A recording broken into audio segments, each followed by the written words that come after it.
Hello and welcome back to my channel. Today is day 11 of the Geography GCSE Revision series thing that I'm doing over here on my channel. Today we are looking at the natural causes of climate change, so stick around if that's what you want to see. Let's get going. Scientists believe that there are several natural causes for climate change. These include changes in the Earth's orbit, variations in heat output from the sun, and volcanic activity. So let's talk about orbital changes. Milankovitch was a Serbian geologist and an astronomer. He studied the Earth's orbit and identified three distinct different cycles that he believed to attribute to the world's climate. These are known as the Milankovitch cycles. Scientists believe that these cycles affect the timings and seasons of the Earth's climate.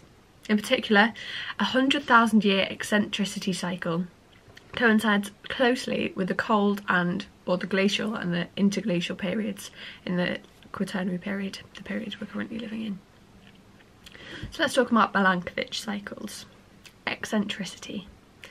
This describes the pattern of the Earth's orbit to the sun. Earth's orbit is not fixed. It changes from being almost circular to elliptical, which is a bit more like an oval. So if this is the sun, it goes like this to start with. How do I do this? Round. Yeah, just like a circle would. And then it kind of moves away from that, so it becomes a bit more oval shape. If I was to look at this from above, the first one would be literally just going around like this, obviously clockwise, or in keeping going. Whereas this one would become a bit more oval shaped. So then there are periods where the Earth is really close to the sun and a bit further away. So this is what would explain the warm interglacial periods and the cooler glacial periods as well. So a complete cycle from circular to elliptical and back again occurs every about 100,000 years. Axial tilt.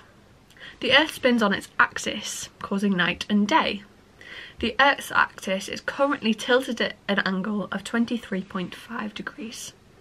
However, over a period of about 41,000 years, the Earth's axial tilt moves back and forth between two extremes, between 21.5 degrees and 24.5 degrees. We're about here at 23.5.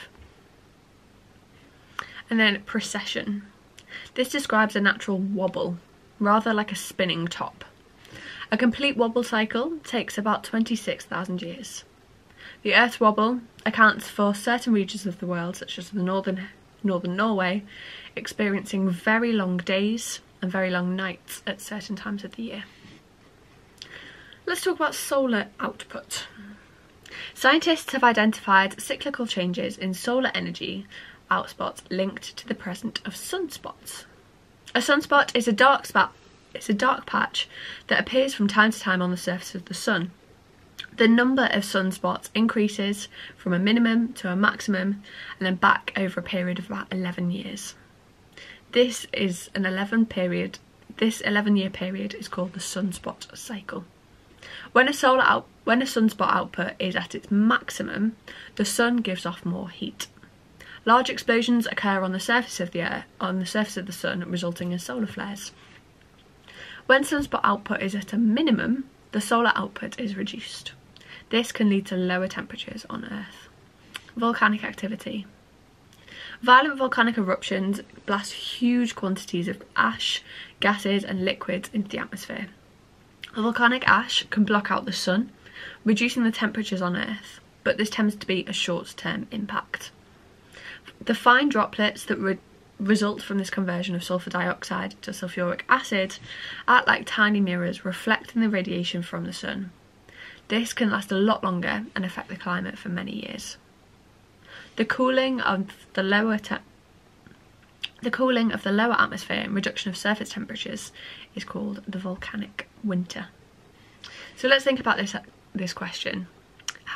Explain how volcanic activity can cause climate change. So it's the effects of volcanic eruption.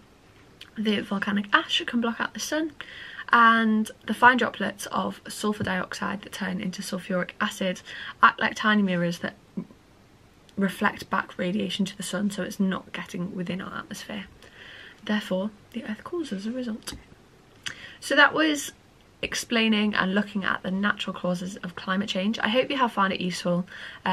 It's not quite talked about in the media in the same way human-induced climate change is. This is still a factor, but because the periods are so long, so 100,000, 41,000 and 26,000 years, it does make a big difference. But in our lifetime we won't see that massive difference. But I do hope it has still been useful. Do subscribe down below so that I can see you tomorrow. And yeah, that's it from me. Bye guys.